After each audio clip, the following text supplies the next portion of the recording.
Learning apps.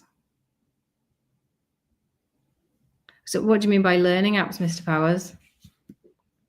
Andy it is, isn't it?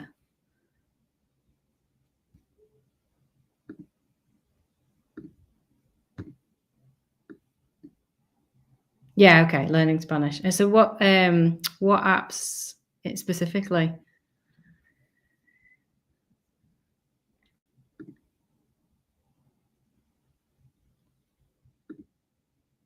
You figured out how to get the dog there. Awesome. You know, it seems like people really, really, really find that quite challenging. I'm glad you're there with the movers as well. Awesome. All go. So when are you actually moving then, Chris? Tell me more. Was it this year? Oh, Peter Pan wants to know how to move with the dog. I mean, we didn't move with pets, so that's not something I can particularly help with. Okay. I've got some people on StreamYard as well on YouTube. Hi, Wayne. Hi, Brendan. How are you doing? How am I looking over on YouTube? Tell me, let me know. This is my first time doing it in this way. So if there's anything going horrifically wrong, please tell me. Let me know that you can hear me, you can see me okay, all that kind of stuff.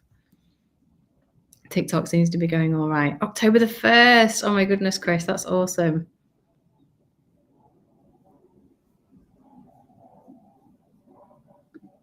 Not long at all then. So where are we now? June, so July, August, September, so 3.5 months to go. No time at all. It's not, no. Now, I've got to have a word with you about Duolingo, Andy, because I struggle with it, I have to say. And I think 2 reasons. One is they don't have Catalan on it, which is why I had to move away from it. Oh, sorry, they don't have Catalan from English. They only have it from Spanish, which is fine if you know Spanish. But what if you're an English speaker? You can't learn Catalan. It doesn't make any sense to me. But also, well, I haven't seen that you can like talk on it, and clearly a large part of learning a language is speaking to people. And you know, you've got to have that practice. So that's why I switched to Mondly, and that's what I recommend to everybody. I've got a link on my Stan store which people can go through and get a special offer. And so that's the one that I recommend, purely because of the Catalan element, but also because of the speaking bit. And I think, you know, that's super, super important when you're doing that. Yeah, thanks for letting me know on YouTube that you can only see a small screen. I don't know what's happening there. I don't know how to make that bigger. I'm trying to do that. Let me see if I can do it. There we go. I've got there. Thanks for telling me. Hopefully everybody can see me now over on Facebook and YouTube. I'm still struggling a bit with Instagram, trying to get that on, but I'll keep giving it a go. So how's everybody doing? So look, let's start. Hopefully some of you will already know who I am. I'm Carly and I live in Spain. I moved here with my family back in December 2023. And since we moved here, and obviously going through the process of moving to Spain, particularly from the UK post-Brexit, we've had so many issues, like, you know, getting visas, working out what we're going to do for work, getting the kids in school, worried about languages, all those things that you have to overcome to be able to move to Spain these days, which, you know, is still an absolute dream for a lot of people. So as I've sort of gone through all these processes, and I do speak Spanish, I've spoken Spanish for a long time, I've been learning it for decades. I've gone through a lot of these processes myself without hiring people. We have hired people for like the visa process and that kind of thing, because some things are just too important and you've got to spend money on them. But as I was going through all these processes, so the visa, swapping the driving license, signing up to the doctors, getting the kids into school, all those kind of things, and way more. And, you know, we've overcome issues with cars and, you know, opening bank accounts and knowing what to do and when to do it. There's just so much. And if I'm honest, probably more than I expected. So I thought, you know what, it would be a complete waste if I didn't write all this down and try and help other people to do the same. So that's what I did. And as I was going through, I started writing everything down, making videos, talking about our experiences, and people got more and more interested in it. And I thought, you know what, there's definitely something in this. So I wanted to keep going and try and help people to do the same or similar to what we've done. And I also find these processes, sadly, really, really interesting, because it's overcoming these challenges and problems that so many people have. And it was something that we could just do so easily before. So that's a bit about me. Tell me a bit about you. Go in the comments, let me know, where are you at in your move? A lot of you have already told me, so that's great. Thank you for letting me know. If you haven't already and you feel comfortable, let me know whereabouts you are in your move to Spain. Are you just thinking about it? Are you trying to overcome some of these obstacles like work and visa? Are you almost at the point of moving and you're at that horrible point where you're like, is this actually going to happen? Because it takes so long and there's so many different difficult stages that you have to go through. And if you are stuck, again, been through this, and I understand how many barriers there are and how worrying it can be. If you're stuck on anything right now, what are you stuck with? Let me know, put it in the comments. And finally, when are you hoping to move? The most exciting part of all. We set a deadline when we did it. We decided in 2023, we were like, we are moving before the end of this year. This was in like February time, 2023. And we're like, we are moving this year. And we literally made it just before Christmas of that year. And it took a lot. It took a lot of willpower. You always talk about, oh, well, you need work, you need visa, you need blah, blah, blah. The thing you need the most is willpower to get through it all, because if you don't have that, it simply will not happen, in my experience, because it's a massive thing. It's a big thing. It's not, it's not just something that happens. Not anymore. Okay, so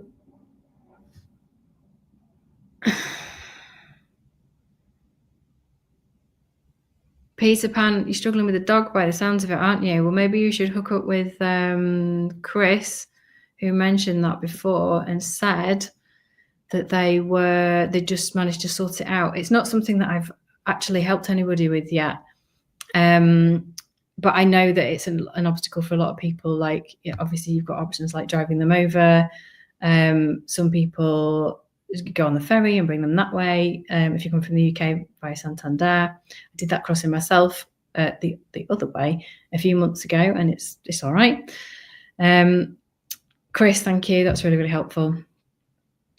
Maybe you, I don't know, drop me an email or a message or something, Chris, and then I can share it and do a bit on that as well. So we've got a few people here over on YouTube. 6 weeks away, Wayne. That is amazing. I'm so happy for you. Wayne, obviously been following your journey since last September when we first spoke and you came on my challenge. And I've been as well. And that is so amazing to hear that you're 6 weeks away. So you've got your NEA, you've got your TA as well. And you're still getting it. You've opened your bank account. You've got your Ajuntament appointment because you're in Valencia. You're going to Valencia, right? I hope you've got your housing problems sorted out as well, because I know you're having some issues there. Awesome, Chris. Thank you for that. Husband and I, along with 11-year-old, thinking about. We have friends that have moved and love it, but they're on a student visa. We're close to retirement. Yeah, I get that. So it's tricky. It's a tricky age, isn't it? When you sort of, maybe you still need to work, maybe you don't. But you sort of get into that retirement stage. Where can we follow Wayne's journey? He's on Facebook. Wayne, there's people that want to follow you over here. Get yourself out there. Okay. Exploring with Jeremy. You had your house up for sale, then COVID hit. You've got a 14-year-old son. You really want to say that jump and just go, but it's the work element. Yeah, I understand. Don't have enough savings not to work. And you know what? That is most people of that sort of age group. So you're not a student. You need to work. You've got some experience behind you. Obviously not ready for retirement yet, especially if you've got kids, if you've got a family. That's exactly where we were at. In terms of knowing that we still need to earn money, but working out this work scenario, not having an Irish or an EU passport. So I totally hear you that is the most difficult thing. And this is why I talk about it a lot. And I've been talking about the job seeker visa, the work visas, how to get a job in Spain. These are all the videos that I've been doing recently. And on my Stan store, which if you go to my profile on any of my social media channels, you can go to my Stan store. That's my link. And I've got all of the free guides in there. So you've got my visa guide. You've got the 90 days guide, so how to get over the 90 days. You've got get a job in Spain checklist. One of my videos on YouTube is about how to get a job in Spain. It's also on TikTok. And it gives you a step-by-step process of how to get work here. Now, look, I'm not saying that it's easy by any means getting work in Spain. With 11% unemployment, it is quite challenging. However, it is feasible. It is possible, even if you don't speak Spanish. These are the obstacles to overcome. But if you head to my Stan store, go to my bio, click the link, you'll find all sorts in there. Starting an online business. One of the other options for that group of people that we were just talking about is a digital nomad visa. That's what we came over on. So if you start your own online business, or if you work for another employer who is willing to let you work remotely, you can come over on the digital nomad visa as well. I see getting married in July, Wayne. That's so exciting. Honestly, you need to be documenting this more. I need to see more of this. Still trying to get appointments. Spanish consulate giving you the runaround. Yeah, and we're coming up to August. I know we're still a little way away, but you can really feel here in Spain that summer is starting. I mean, the schools break up next week.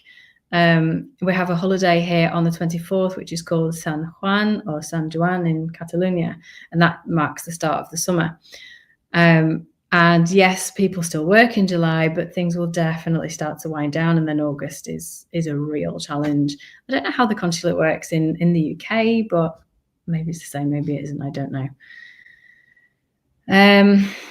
Okay, was it Chris? You wanted to know Wayne's Facebook page. It's Wayne with a Y, Anthony Henis, Heinis. So go and follow him. It's tedious. Yeah, okay. Spanish paperwork, I think we're talking about there, and general bureaucracy. I think we can agree that it's not the smoothest, but it always gets done eventually. We get there in the end, sure. Okay, so thank you for introducing yourselves. That's awesome. I've got some people in here that I've known for quite a while now, and other people who I'm just meeting, so it's lovely to meet you all. So over here on TikTok, sorry, I'm just going to catch up with a couple of these messages. So we've got Chris the Sparky. I need to find a spark that would give us a trial period. What do you mean by that? Do you mean an employer, or tell me more on that, Chris? What else have we got? Oscar, we're hoping to move to Catalonia. Hubby retiring early. Awesome. I can highly recommend Catalonia. It's an absolutely beautiful place to live, and the people are amazing, and obviously the food is awesome. You obviously already know that, otherwise you wouldn't be thinking about it. But yeah, highly recommend. This person hasn't got a proper name, but AO918273. Should you get visas before selling the house, or would you recommend selling first? So what I would say is no, don't get your visa first.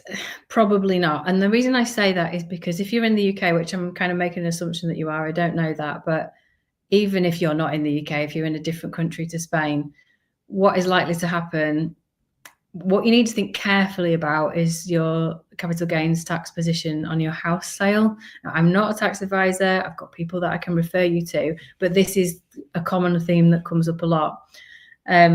So if you're going to spend more than 183 days in a year in Spain, so from January to December, then you are a tax resident there, and therefore any gains that you've made in any other country are liable for tax in Spain. So whilst in the UK you don't pay CGT on the sale of your home, your residence, you would in Spain. So you just need to be really careful about timings and things, because if you get a visa and then you need to come, you're kind of committing yourself. So you just need to think about that. Feel free to drop me a message. I can recommend a tax person to you. More than happy to do that.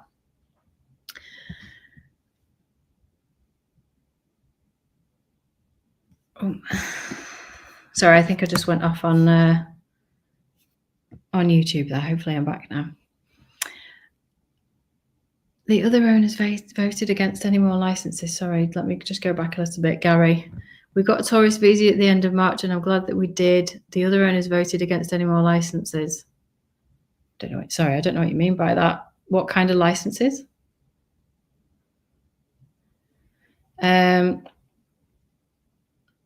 Oscar, sorry, you talked to me about retiring, didn't you? So you're going to start the process in 12 to 18 months on an NLV after selling the house. Awesome. That sounds amazing. Thanks, Wayne. Thanks for letting me know. Victoria, you've got your own business in the UK and you earn around 2,300 a month. Can you get a visa? Potentially, yeah. Potentially. Depends what your business is and whether you work in it and how you take your earnings. You can potentially get a digital nomad visa, even if you're slightly below the threshold. Again, go to my profile, go to my standstill link and download the visa guide, because what it does is it takes you through a path of, I refer everybody to this because everybody's got a different situation, and it takes you down a flow chart of, do you want to work? Do you want to study? And then you go from there, or do you want to retire? And you go from there and it tells you, okay, how are you working? If you've got your own business, do you want to set up a business in Spain or are you employed? And then it'll take you down the route of whether it's a work visa, digital nomad visa, a job seeker visa potentially, which obviously we're trying to get working right now, or other, so the self-employed autonomo visa. So Victoria, it really depends on your situation. But sometimes, even if you're slightly below the threshold, depending on who you get when you make your application, it may be approved. So you can, and by that I mean you might be able to back it up with savings. Maybe you can pay yourself a bit more for a few months to get the visa approved. There's lots of different ways around it. The best thing to do is to speak to a solicitor. Again, I can recommend a solicitor to you. I've got a couple of different ones that I work with that I recommend. So feel free to drop me a message and then I can introduce you to them. Because really, when you're getting into that sort of detail of, I earn this much, but I need to do this, you need a proper immigration solicitor. I've had people come to me and say, I've applied for, or my solicitor's applied for the digital nomad visa or whatever, and something's gone wrong. And it turns out this particular one that was fairly recent has used the solicitor that they used to buy their property in Spain to apply for their digital nomad visa. And this is something that I would strongly advise against, because particularly the digital nomad visa, less so with the NLV, is such a specific process, and it changes a lot as well all the time. And there's a lot of things that only people who do these applications on a daily, weekly, monthly basis understand and know how to interpret and get past. So if you're going to apply for certainly digital nomad visa, potentially others as well, make sure you're using an immigration solicitor who does this on a daily basis. Because if you don't, you're probably going to end up spending a load of money and you might not get the result that you want. So I've got a couple of people that I use. Feel free to drop me a message and I can introduce you to them. And you'll have somebody who can actually do the job. Again, we had this exact same problem. We interviewed and spoke to loads of different immigration solicitors because we were so worried. We were spending all this money on trying to move to Spain, and it's difficult to get that trust and confidence that they're going to do what you need them to do, and your whole life sort of depending on it. Are we actually going to be able to do this or not? So use people that have become recommended. Karen, if you went on a DMV, what requirements would my husband have to satisfy? Would he have to work initially, or could he spend time finding a job? Well, do you know what, Karen? The DNV is like a golden ticket for the spouse of the person who has got the DNV, because as long as it gets approved in the right way, they can do whatever they want. They don't have to work. They can work. They have permission to work, which is, really, really difficult for a non-EU citizen. They can set up a business. They can do whatever they want.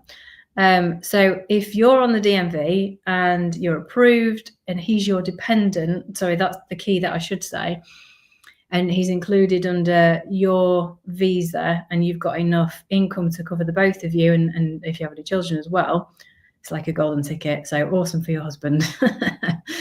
Yeah. Okay. Where are we up to here?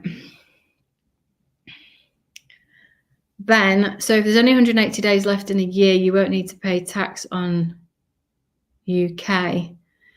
Not necessarily. Again, I'm not going to get into masses of tax here because I'm not a tax expert, and everybody's scenario is different. So no, not necessarily, Ben. And that's something, because obviously the tax year in the UK is very, very different to the tax year in Spain. In the UK, it's April to March, or April to April. And in Spain, it's January to December. So it doesn't work exactly like that.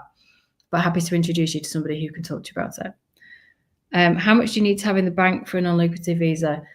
Georgina, well, you don't have to have a certain amount in the bank.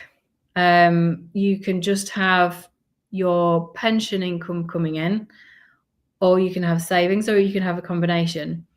If you go to my Stan Store, the link that's in my profile, it breaks it all down for you, because these numbers change, not all the time, but they do change. Go and have a look, because also it includes figures on any dependents, like if your partner, your husband, and any kids are going with you, then it's additional figures, and it can be made up of a combination of pensions or other income, which is passive, and savings. So no, you don't have to have a certain amount of money in the bank, but go and have a look. Digital nomad was not approved for me, as I have a W2 and company has no ties in Spain. They didn't send me. I'm assuming you're American, Georgina, based on you talking about W2. Honestly, it's not something that I've spent a lot of time on, because I've come from the UK. So I'm happy to find out more for you. Drop me a message and I'll try and help you in a bit more detail on that one. Ben, you're an Irish passport owner. Well, you're fine then, aren't you? What was your original question, Ben? Okay, tax. Yeah. Okay. All right. Yeah. I mean, it doesn't make any difference anyway. So tax is tax. It doesn't matter where you come from. It matters where you live. Okay. Awesome. So in terms of the job seeker visa, I mean, this is one that everyone's talking about at the moment. So we know that it's law. It's been approved. How many people look at the job seeker visa, by the way? We've talked a lot about digital nomad visa tonight, and the non-lucrative visa, but is anybody interested in the job seeker visa right now? Drop me a message if you are, because I'm quite interested in understanding. I get messages about this every single hour. So many people are interested in this, and it does feel like a really good opportunity. So I'd be interested to understand who's interested. Stacey, okay. Anybody else over on YouTube? Jeremy?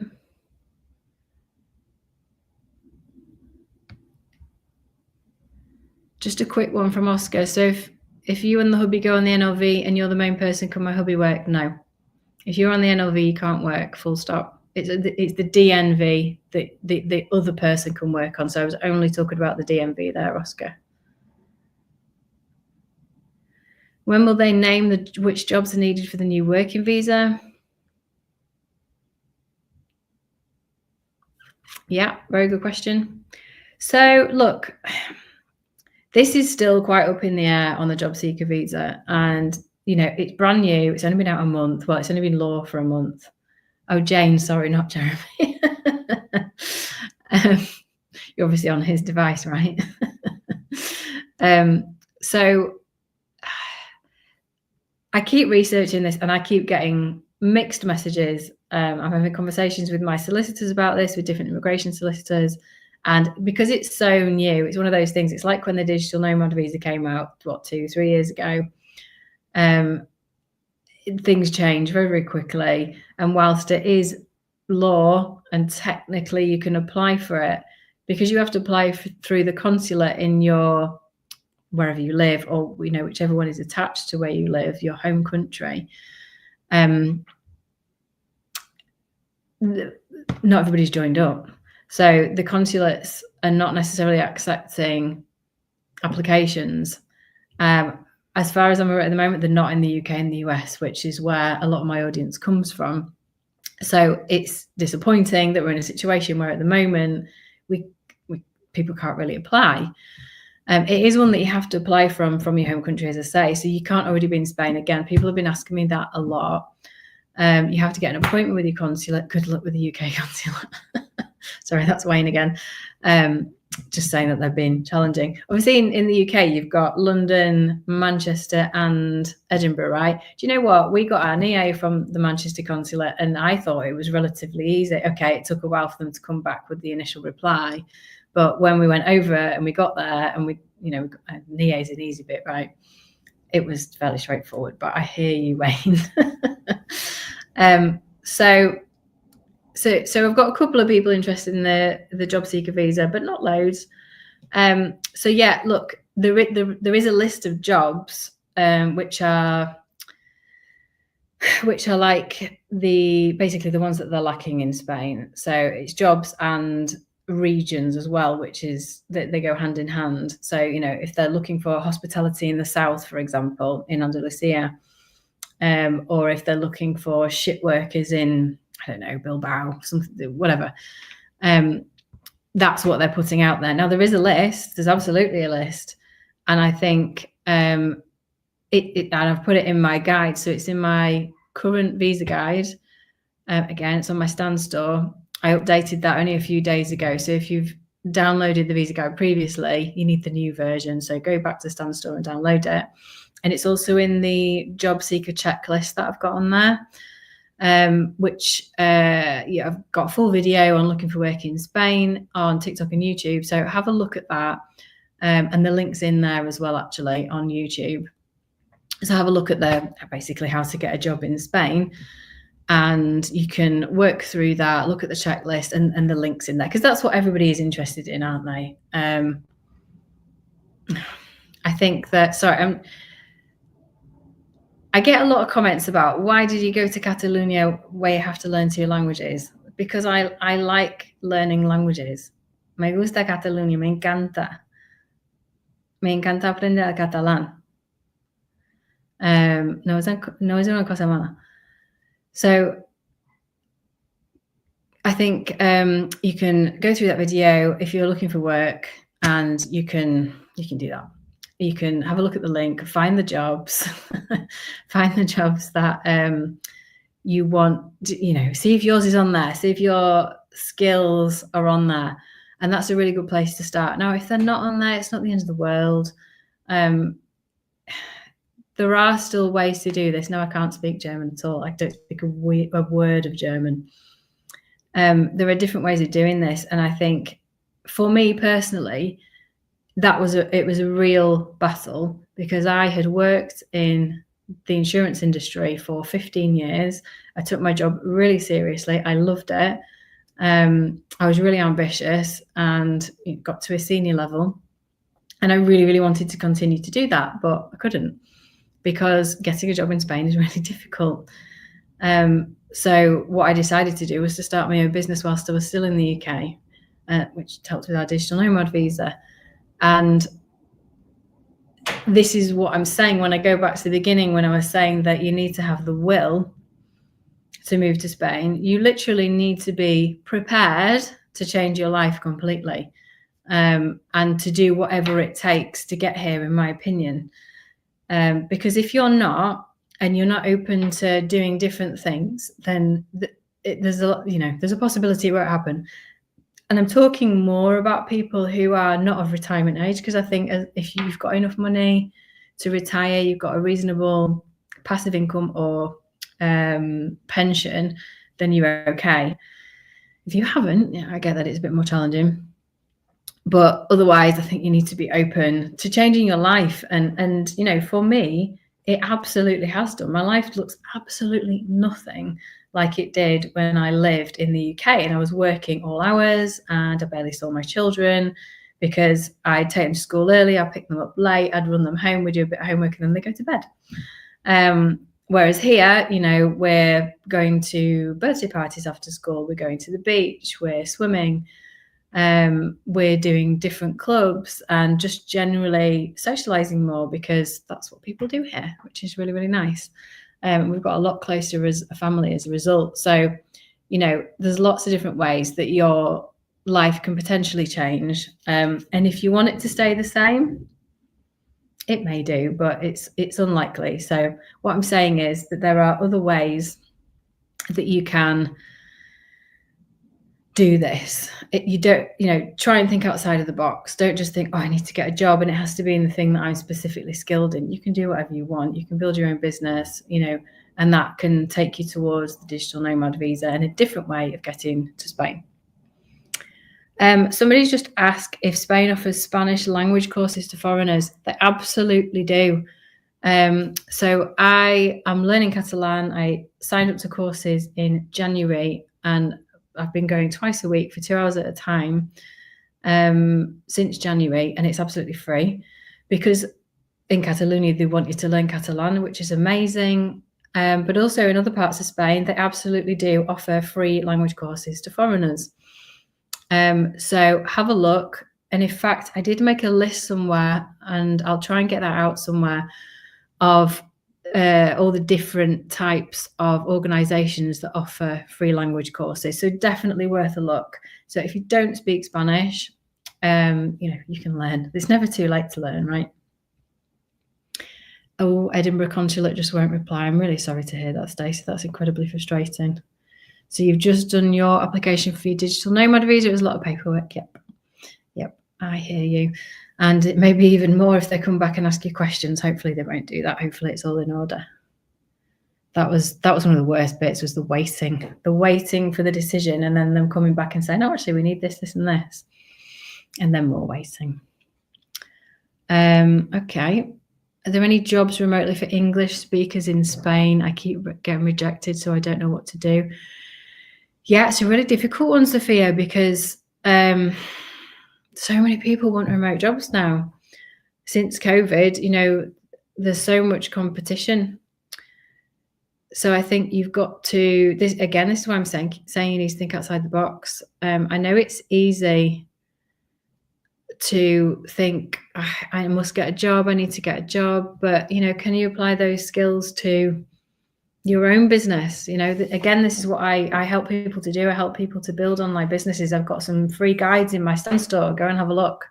One of them is 100 online business ideas that anybody can do, and the other one is how to set up your online business. It's really, really simple, straightforward. Is it going to help you build your full online business? Probably not, but it'll absolutely give you a start on thinking about how you can do that. And if you need more help, then give me a shout. But yeah, remote jobs, there's a real barrier there, just because everybody wants it and there aren't very many, and they don't pay that well either because there's so much competition for them these days. There are definitely some websites that you can look at, and if you're looking, again, Sophia, if you're looking to get a job in Spain, have a look on YouTube, find my video about getting a job in Spain, go and watch it, because I've literally gone through it step by step on there. In terms of getting online jobs, there's lots and lots of different websites. Do you know what? I'll look into this more for you because I haven't done anything on that, and I think it's really, really relevant. People want to know about it. Wayne says he's looking at airline jobs in Valencia, and one of the requirements is to speak Catalan. Yeah, I totally get it. And you know what? They want to keep their jobs for their people. And it's the same here in Catalonia. a lot of the requirements and that you need to speak Catalan. In my Catalan class, there's a lot of South Americans. So obviously they speak Spanish, Castellano, but they don't speak Catalan, and they're trying to get work or trying to get better work, so they're learning Catalan. Wayne, go and learn it. Go and get on a free Catalan course. Honestly, it'll change your life. What are the building regulations like? I don't know. I'm sorry, Jonathan. I can't tell you about that. I have no idea. You want to put a staircase for a roof terrace? I'm sorry, that is not my area. If anybody can help with building regulations, Jonathan would like to know. Sorry, it's not my it's not my bag. Do you know what? Sorry, someone's asking me, I don't know how this is relevant, by the way, whether my husband is a fan of Barcelona. No, he's not actually, because we're from Leeds. Is he a fan of Leeds? Are you, Brendan? I don't know. Are you still here? I lived in Madrid, CB, so I'm a Madrileña at heart for sure. I love it. Where am I from? I'm from Leeds. I'm from the UK. I'm a Yorkshire girl. So what else have we got? Awesome, Wayne. Go for it. Okay, that's an interesting one. Wayne's just mentioned, if you're looking for jobs in Spain, make sure you have a VPN blocker, as most Spanish sites block looking for jobs. Yeah, do you know what? I can totally see that. I can't even but sometimes, right? Listen to this.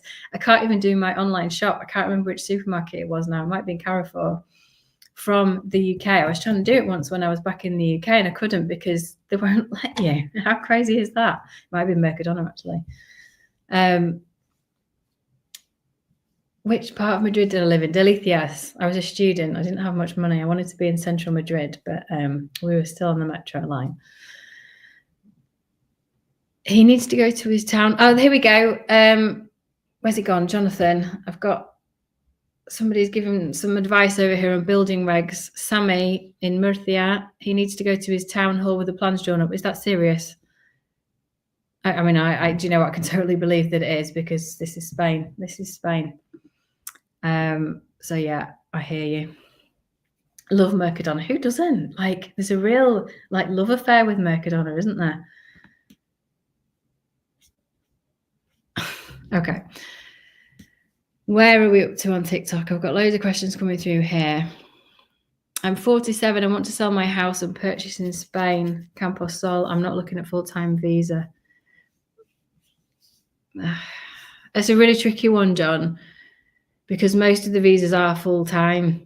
And what I mean by that is they want you to be a tax resident, so they want you to be here for more than 183 days a year. I have heard, I would speak to a solicitor about this, but my understanding is that with a non-lucrative visa, it's potentially an option, but you need to be careful because basically they either want you here or they don't, or not.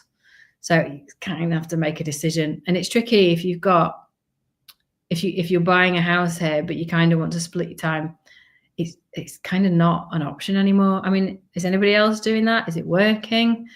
Because it's not, I don't know. I'm not sure about that one. Maybe that's not what you mean, but let me know. I had 2 contracted jobs in Spain prior to Brexit. Will this help? No, sorry, Stacey, not really.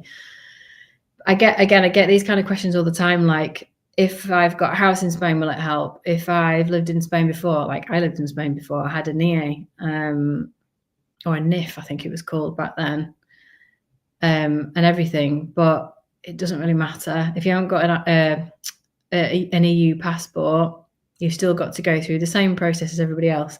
If you actually own a house in Spain, how that helps with like a couple of different visas is that you have an address, and actually that's a requirement for a couple of visas, because you have to get on the Padron, which is like, it's a bit like council tax, but basically you're on the register for your local town hall.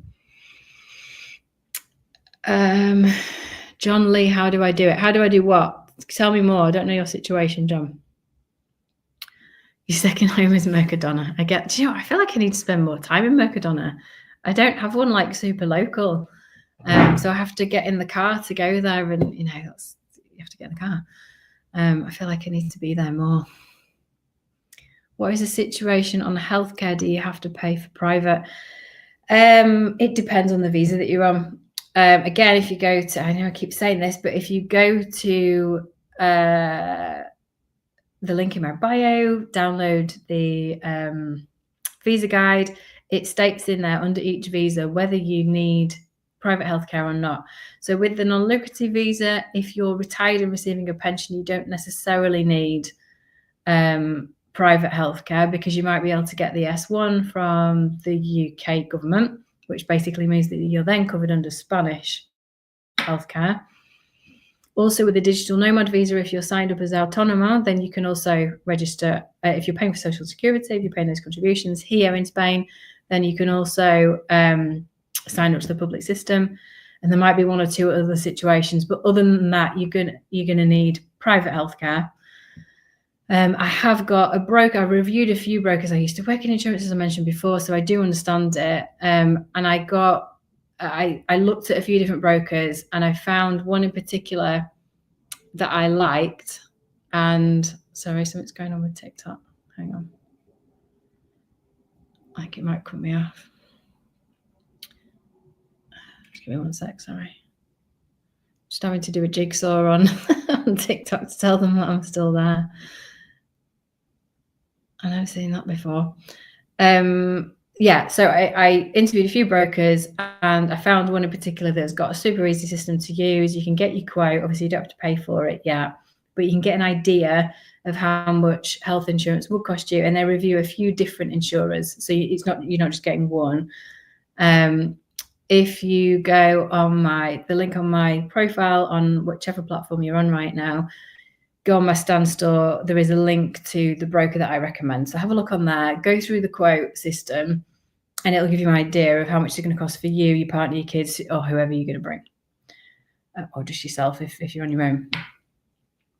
Victoria, do you know how much you need to earn if you have 2 children coming along under 10? It completely depends on which visa you're going for, Victoria. So I've broken down all the different kind of earnings that you need, depending on the type of visa that you are looking for. So head to my Stan store on the link on my profile, download it, and it's all in there. All of the, whether it's you, dependents, whatever that looks like. It doesn't matter how old the kids are.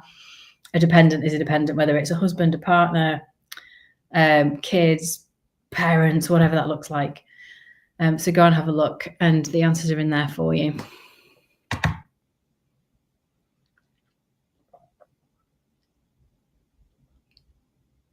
If you're married to a Spanish citizen, it's dead easy. Just move and register as a resident. Just go for it. You're very, very lucky. I'm sure you're lucky to have that person. Are you actually married to a Spanish citizen, or is this just an inquiry that you're making? I'm not sure. But if you're married to a Spanish citizen, then you come to Spain, you get in the A, you register with the local padron, and you do need to have minimum earnings, I believe, of like €600 a month. I think it's that. Sorry, this isn't one that I normally work with that often. We'll have a look. You just Google it, and it's super, super easy. An inquiry, okay? So you're going to find a Spanish partner, okay? Can you typically continue a life insurance policy when you move? I have one in the UK. Can it still have? I'm sorry, Chris, it's a bit too in-depth for me. A life insurance policy, it's going to depend. Speaking as an ex-insurance broker, it's going to completely depend on your policy. So what I would do, I know that you can in some situations, but you won't be able to in others. So speak to your insurance broker or your insurer, and they will tell you, or read your policy, get some advice on it is what I would say, and find out what happens in your particular scenario, because everyone's is going to be different. Okay, so what would you suggest me to move in Spain on work? Sorry, you want to move to Spain on a work visa? go and watch my video on YouTube about finding work in Spain, is what I would say. If you want a work visa, and we haven't spoken about that too much tonight, so let's just touch on that. If you want, I've talked about finding a job, and I've told you to go and watch my YouTube video for step-by-step on how to do it. But the thing that I haven't said is that to get a work visa, your employer has to apply for it. You need to be in your home country when the application's made. Your employer needs to apply for it. They need to do all the paperwork. They need to sponsor you. And if you're a non-EU citizen, and then that's it, you're in their hands. You're in the hands of the whoever it is that approves it or not at that point. It's not something that you can do. You can't really do anything about it, and the employer has to put it through. And you have to have a sponsorship. You have to have an employer to sponsor you. You cannot get a work visa without a sponsor. Right, has anybody got any other questions at the moment? Let's see where we're up to. I did have some other questions that came through online. I had a few emails. I had a few through the various social media channels as well.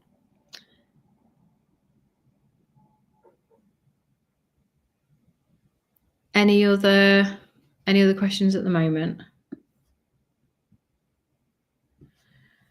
Karen, if you move to Spain, when you get to retirement age, do you get the UK state pension? Yep. As far as I'm aware, you do. Yeah, I don't see why that would be any different. I think what you just need to think about is your contributions. I don't know how old you are, obviously, Karen. But if you are lacking contributions from, let's say you're 40, for example, if you're lacking contributions from 40 to retirement age, then Martin Lewis did a whole thing on this recently. You won't get as much as you should do. Yeah, you need to keep up your NI contributions. That's it, Wayne. So, if you're employed, if you're on a digital nomad visa, you're employed by a UK company and you're still keeping your NI contributions, great, but that's only going to last for so long because of the intricacies with HMRC allowing you to work abroad for so long. Look, that's getting a bit complex now. But what I would say is look into it, do your homework on that. You're just under 40, so you've got a while to go, and you don't want to lose out. You've contributed a lot so far. Let's say you started work at 16, 18, 20, however old you were.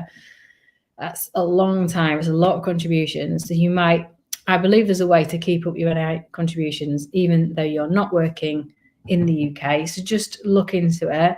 They'll have it all on the HMRC page, so or the UK Gov page. So have a look and make sure you know what you're doing before you do it. What is the work that students? Sorry, it drops a lot from the 221 full weekly pension. Okay.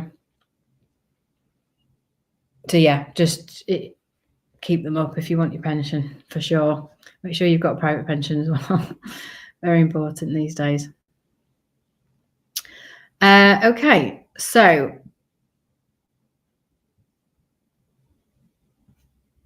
any other questions before we wrap up? I feel like there was one other one here. Wayne, yeah. What program do you use to record your videos? Are you going to become a creator, Wayne? I'd love to see that. So I use a few different apps. I use Captions. So on my reels where I have like the red and yellow writing, I edit those on Captions, but I also use CapCut, which I love, and I'm using more and more now, particularly for my longer videos. Dead easy to use, really, really nice. So I'd recommend both of those. Probably CapCut. You have to pay for both of them anyway if you want like the proper versions. Okay. Right, okay, so I'm just double checking through the questions that have come through. We've covered a lot of it already. There were a couple more. Excuse me. that I haven't really covered. I started to cover one of them at the beginning, and then I got sidetracked. And then practical finance. Excuse me. So one of them was about, well, there you go. Victoria's just asked all the questions. Do you know of any good foreign exchange companies? I would recommend Wise. And if you go to my Stan Store, if you look at the top 25 applications, so if you haven't looked at this already, in my Stan Store, which is, if you go through the link in my profile, it's on there. There's a free guide, which is the top 25 apps that you will find useful if you're moving to Spain. And within that, I've got a link for Wise. Wayne's just mentioned Monzo or Revolut. Revolut as well is also in there. I think Revolut and Wise are definitely two of the best. Revolut particularly for business. But Wise is really, really good for moving money from the UK to Spain. You can also, Wise has an IBAN, so you can pay a Spanish account from Wise.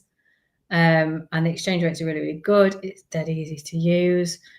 And in terms of bank accounts in Spain, there's loads that you can go with. I wouldn't recommend La Caixa. There's a lot of people who are not enjoying that. N26 is another one somebody just mentioned on there. N26 is good in the same way that Wise and Revolut are. And this is like, it's almost like a middle point between your banking wherever you are. Let's say you're in the UK, US, wherever. And it's like a middle bank before you then pay through the IBAN to the Spanish account. Wayne, Santander, yeah, I'm with you on that one.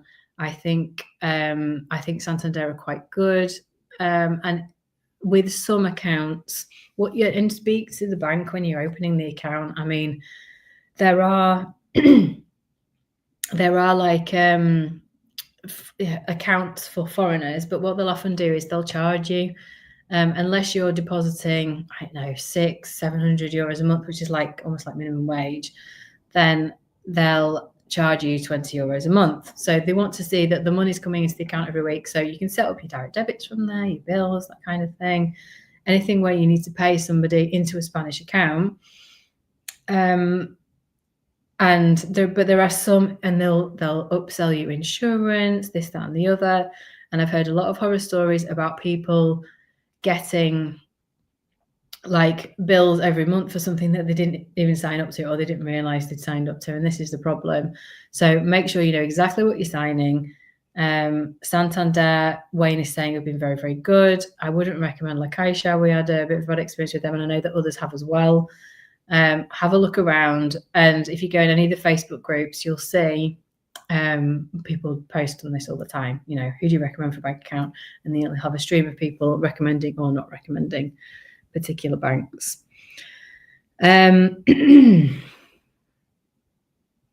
Choosing where to live. Somebody asked at the very beginning, somebody asked me in the run up to this, and this is something that we really, really struggled with. I've done videos on this already. I love Spain, lived in Madrid. I've been to Barcelona many, many times before we moved here. And I love Malaga. I've been to sort of Bilbao, Santander area a couple of times. I've visited lots of places around Madrid when I lived there.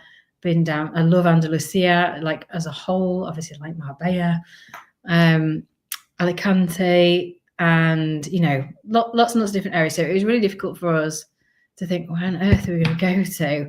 First of all, we decided it was Spain. We did explore other areas as well, and then we basically came up with a list. You know, what are the things that are the most important to us? So, for example, we wanted to be near a city. So do you want to be city, countryside, middle of nowhere, next to the beach? You know, where do you want to be geographically? Do you want to be in a city or near a city? We wanted to be near a city, but in a small town, but have access to a big city, hence why we're not in Barcelona, but just outside. We wanted to be on the beach. You might want to be in the mountains. You might want to be close to France or Portugal, and be able to visit those countries regularly as well. you need to think about like connections. Do you want to have to get in a car to go to the supermarket? Do you want to be able to, use public transport a lot, which is obviously very good here and relatively cheap? Do you want to be on an island? Obviously, you've got the Balearics, you've got the Canaries. Do you want a slightly better climate? What do you want that to be like? Climate's a big thing. Like in Spain, obviously, you've got from Galicia down to Andalusia and the Canaries as well. It's a massive, varied climate.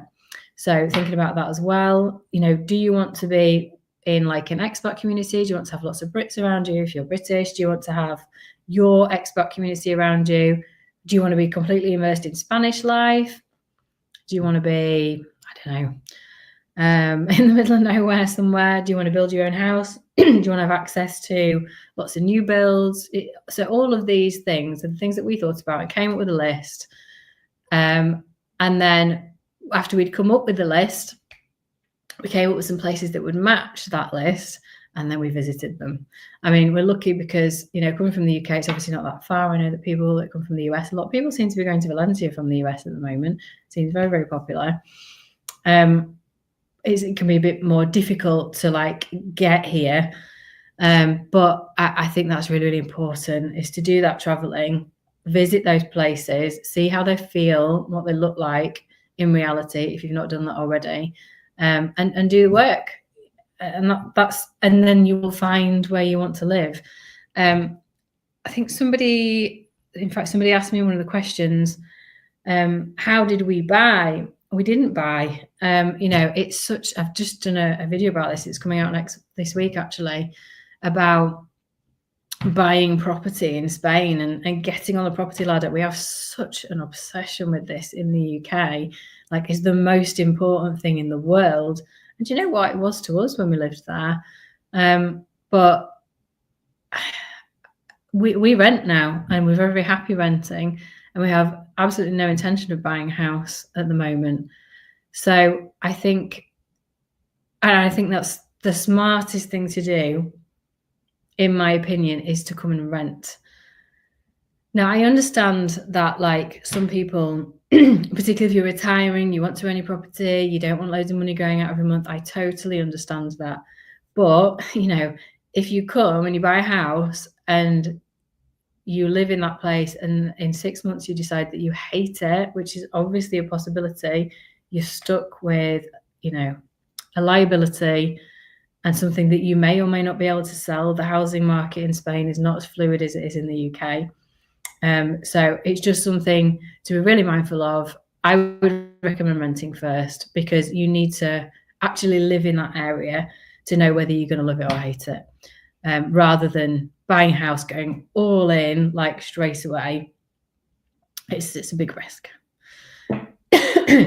Okay. Valencia is awesome and very relaxed. We haven't spent enough time in Valencia. We went very, very briefly last August, and it was baking hot, as you would expect. But I'd like to spend more time there and actually see it properly.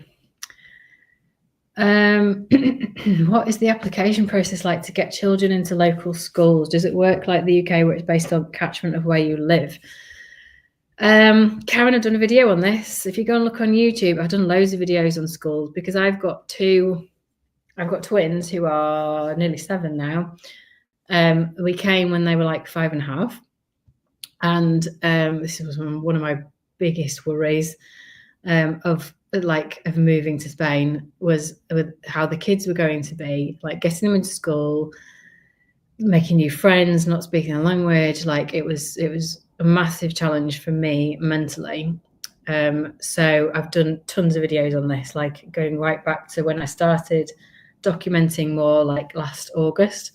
So, and in fact, if you go onto, you're on YouTube, Karen, so if you go onto YouTube, go onto my playlist, I've got a schools playlist, watch through those videos and you'll find the answer. But what I would say is that it does work similarly, but not exactly the same. So there's 2 different ways to approach this. So the first one is, yes, you make the application, and depending on when you're coming. So, we wanted to come for September and, get them into school and start in the new school year, but it didn't work like that. We ended up coming in December. They started school in January. So you absolutely do it in that way, where you make the application in, I think it's January time, or maybe after that. I think you do the visits in January, February, then you make the application, and then you get the decision for September. And it works on a points basis. You know, have you already got a sibling there? Are you in the catchment area? That's absolutely one of the things. Have they got any additional needs? I can't remember the other ones off the top of my head now, but the same kind of things that we have in the UK. And like, you put down your top few choices, whatever that looks like, and you get allocated a school. Because we came partway through the school year, we went to our local town hall. We went to like the section that does the school places allocation, and there was one particular school right near us that I really, really wanted the kids to go to, and I went for it. I was determined to get them in, and everyone was telling me, you'll never get them in there because they never have any spaces. And because we had two as well, I mean, we're lucky because they've got a similar thing in Spain that they have in the UK, whereas if you basically there's space for one twin, then the other one gets in automatically, which is great, because otherwise we wouldn't have got in. So we did get into that school. We were incredibly lucky that they did have a space, so we got them both in. But if you're not coming, I almost think that if you come partway through the year, you can see like you're leaving it less to chance. You've got less competition, because you can see how many spaces there are at each school. You can go and you can talk to them and you can find out. But obviously, you probably want to go and see schools and that kind of thing. If you plan far enough in advance, then obviously you can do that, and you can visit them at the right times and plan it in that way. We looked at private schools as well.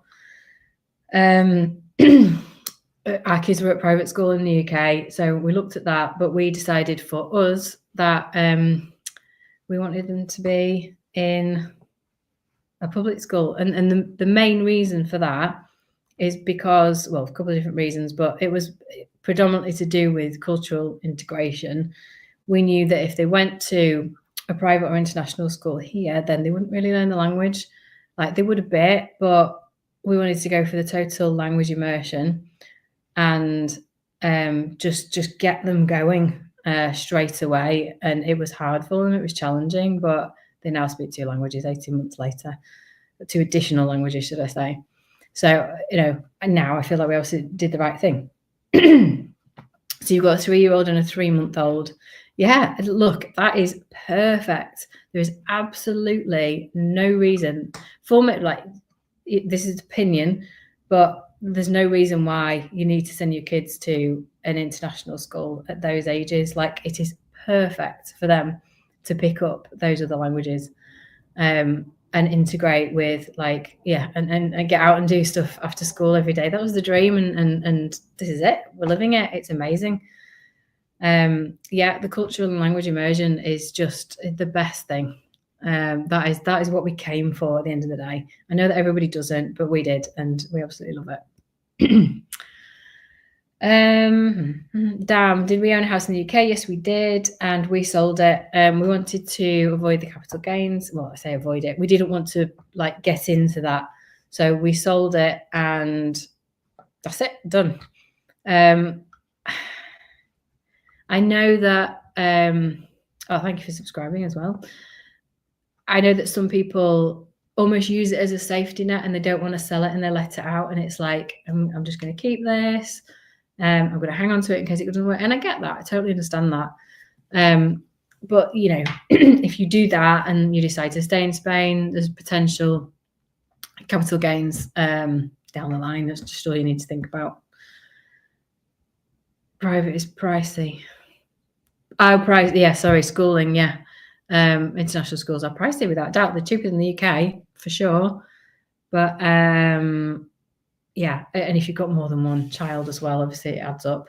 I know, Karen, you were saying you've got a 3-month-old. With your 3-year-old, and she can go to, she can go to school straight away. The sort of nurseries, well, it's not even a nursery that's attached to the school. They have Infantil, which is from age 2 to 6. So the year that they turn 3 is when they start school, basically. and most people do that. Of course, there's private nurseries as well, and you can do that, but it's going to cost you money. But yeah, you can get your your oldest in relatively quickly. Karen, we did touch on this before. How quickly do you need to sell property before you move to avoid capital gains tax? So it's more about you need to the year that you spend more than 183 days in Spain, i.e., where are we now? June. If you move to Spain today, you're going to spend more than 183 days this year in Spain. So therefore, you're a tax resident in Spain. If you didn't, like if you moved in any time in July, basically, anytime in the next couple of weeks onwards, and so from July the 1st or 2nd or whatever it is, then you you won't be a tax resident in Spain this year. So that's what you need to think about. If you don't want to pay capital gains tax, if you sell your house now and you move to Spain immediately, then you're going to be liable this year. If you sell your house now and you move to Spain in August, then you won't be liable.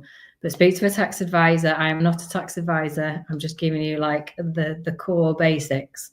If you need somebody, drop me a message and I'll recommend someone to you. Lucy is asking me about the 90-day rule. So if you go to Spain for 90 days, how long do you have to come back for? Well, the easy answer to that is 90 days. If you go to the link in my profile and go to my stand store, I've got a full guide on the 90 days. So go and have a look, and it explains it all line by line, exactly what you need to do.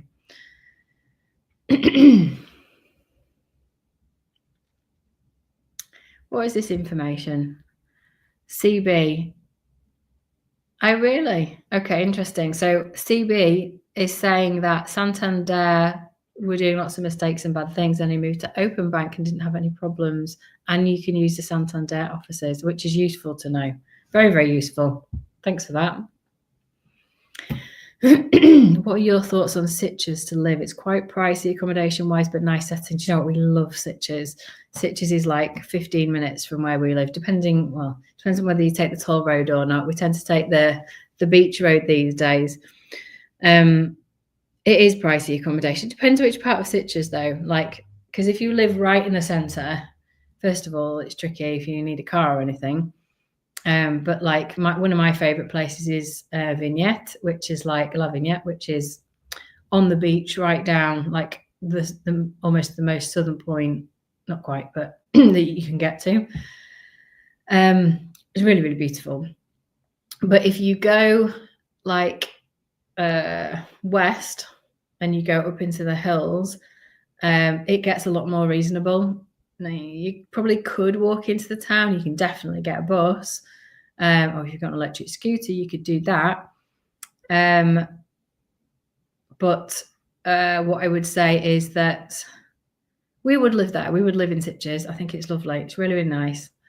Yeah, look, if you like it, that's great. But you need to be prepared to pay those prices. There are definitely cheaper places to live. We didn't buy a car. Do you know what? We've had a lot of issues with cars because it's been a whole story. Very, very briefly, we tried to import our British car, which was a waste of time in the end, and we ended up just taking it back. There was a lot of drama involved, and after all of that, I decided I didn't want to own a car here because it's too complicated. We rented like month by month for quite a while, and now we subscribe. So I know a lot of people who do this. So with car subscriptions, basically you pay a monthly fee, and there's like different, it's like when you rent a car and there's like different levels of car that you can rent, and you can switch through them if you want. And you just keep the car. You have a like limited kilometers or mileage, but you can pay more if you want more, that kind of thing. And that it pays for your insurance, your tax, your repairs. Obviously, if you have an accident, then that's separate, but that you can buy insurance through them as well, like additional insurance, as they do. And and it's all covered in a monthly fee. And when you have a problem, you ring them. If you crash, you ring them. If something happens, you ring them. But that's what I really liked about it, because I speak Spanish, and the ITV process and all the paperwork is complex. Now, of course, you can use a gestor, you can use like a local person to manage those processes for you, but that's extra money that you're paying out. And for us, in the end, we looked at all the different ways of doing it, and it just wasn't worth it in the end. So UK cars and EU roundabouts out, friends. It's not even the roundabouts though. It's the barriers when you have to go in parking, and it's on the other side of the car and you have to get out, and it's so annoying. Or at tolls as well.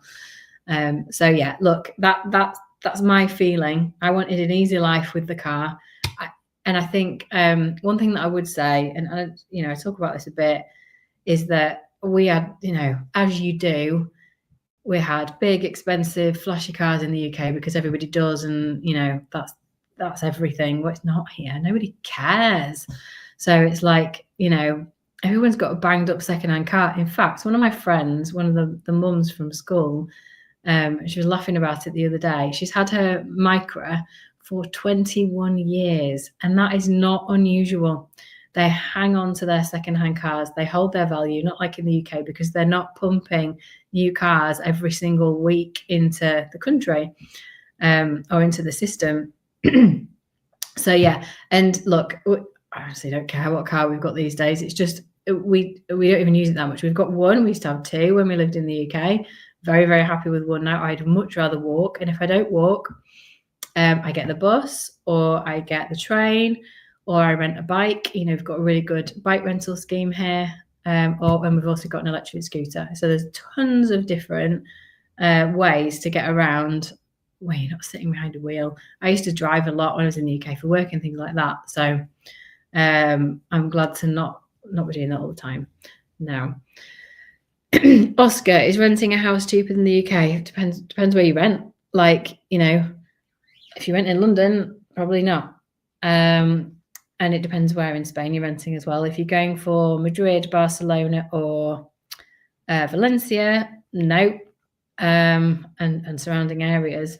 But if you're in the middle of the country where the tourists are not, then yeah. Catalonia, yeah, look, again, it depends which area of Catalonia. Oh, sorry, you did say you were moving there, didn't you? It depends where. Like, where are you looking? Have you narrowed it down in Catalonia yet? Let me know, and I might be able to give you a bit of an idea. If you're on the beach, it's going to be more challenging. If you're on the beach south of Barcelona, it's more challenging. If you're in Girona, it's beautiful. Sant Cugat is a little bit cheaper. That's really, really beautiful, but it's not that cheap either. Let's be honest. Catalonia is not the cheapest place, but it depends where you're looking. Transport, all the trains in Spain. Are you asking, right? Are all the trains in Spain expensive? Well, I don't know where you're coming from, but I'm coming from the UK, and yes, no, I mean, they're not expensive. Like, trains in the UK are absolutely ridiculous, and you don't even get a seat.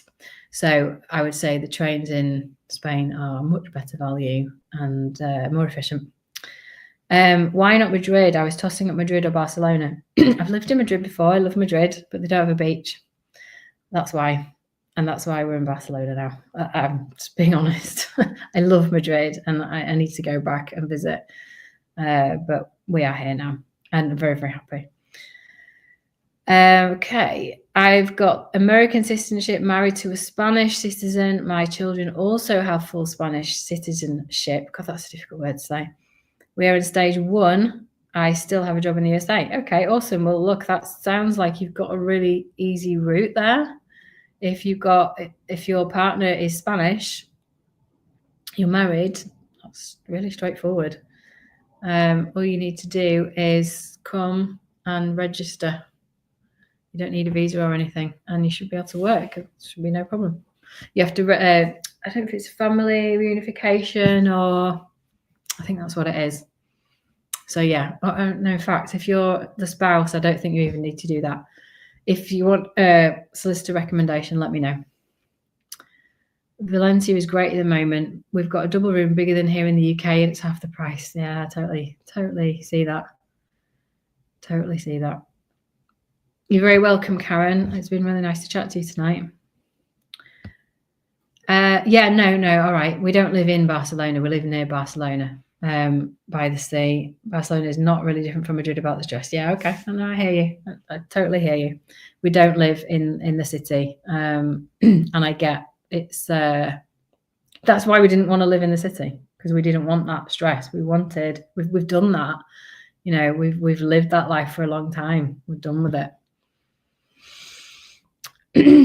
Okay, so metro in Valencia, 40 cents a trip. There you go. Whoever was asking about that over on TikTok, super cheap. Right, who else have we got here? Our vision was to have a detached family house with a pool, but think we'll need to settle for apartment or shared pool. Did you have to make this compromise? Yeah, look, it depends where you live. You know, it's the same anywhere, isn't it? You know, you're talking about, and I go back to my many years of watching location. There's always a compromise to make. Unless you've got unlimited money, you're never going to be able to get everything you want. So you can probably have a detached family house with a pool, but it won't be where you want it to be. So then you have to think, well, if we really want to be in this location, we're probably going to have to downsize the house in some way. So, you know, I think you've got to weigh up what's the most important for you, because you could have that. I have absolutely no doubt that you could have that, but it might not be exactly where you want it to be. Who needs a pool over the beach? Yeah. I mean, we went to the beach this afternoon. It was lovely, but it's nice to have a pool as well, isn't it? Who wants sand all the time? No, I say that, I am joking, because we are so incredibly lucky to live by the sea. I think that, you know, again, coming from a place that was 2.5 hours from any beach or any decent beach in the UK, it is an absolute pleasure to walk for 5 minutes to get to the beach here. It is literally a dream. And to walk, you know, along the beach to get to school in the morning, it's like, I can't even believe this life. Yeah, okay. You need a pool after the beach. That's a fair comment. That's a fair comment. Okay, right. Let's leave it there, because all right, go on, CB. I'm going to give you one last question, because it's just about time for me to wrap up. Go on, CB. Ask away.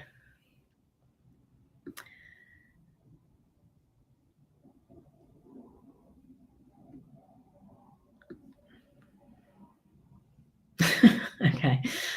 Right. So, look, if you want to drop me a message, CB, then go for it. Don't worry about it.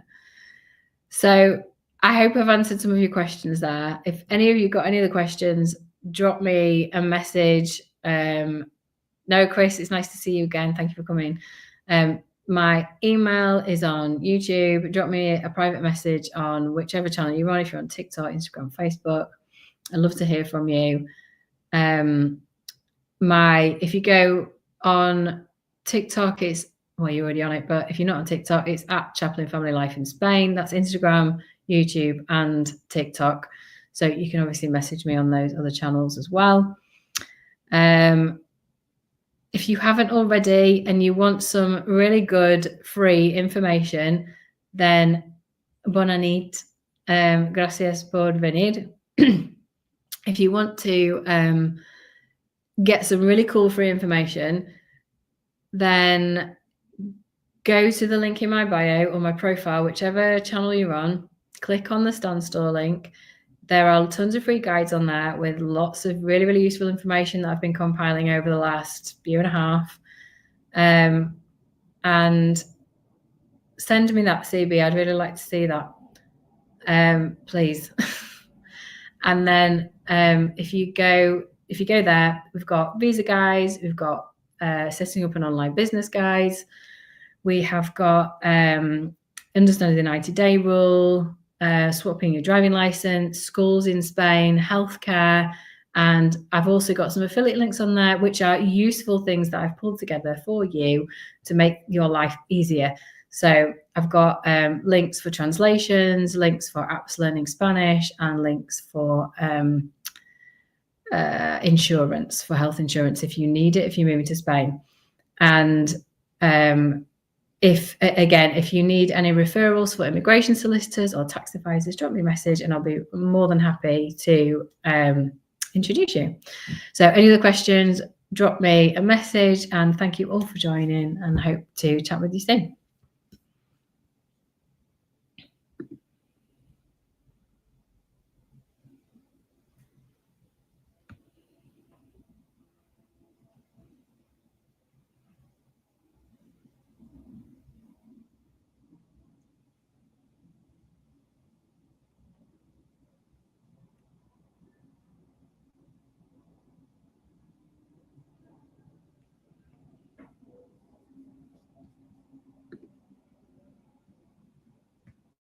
Thanks, Victoria. Lovely to chat to you again, Wayne. Thanks for joining, and thanks for interacting so much. I really enjoyed that.